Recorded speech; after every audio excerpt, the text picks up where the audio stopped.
Ang sapatos ni Dino, si Dino may ara nga sapatos, itom ang kolor sang sapatos. Ginagamit niya ini pakadto sa eskwelahan, malimpyo ang iya nga sapatos. Ginatinluan niya ini adlaw-adlaw, mapisan gid si Dino. Gusto niya nga presentable siya. So ang sapatos ni Dino, it means Dino shoes. So sapatos is shoes, so it's Dino's shoe. Si Dino may ara nga sapatos, so Dino has the shoes. May ara means has or have or there is or there are. Itom ang kolor sang sapatos, so itom is like black.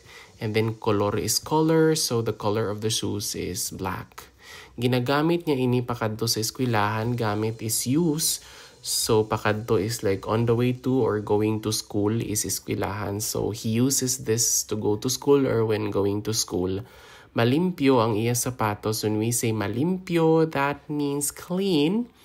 And iya is his or her. So Dino's shoes is clean. Ginatinloan niya ini adlaw-adlaw. Tinlo means like clean. Ginatinloan is like continuous. So he cleans this every day. So adlaw is like it refers to the sun or the day. Adlaw is every day. Mapisan gid si Dino. Mapisan means hardworking. So Dino is really hardworking.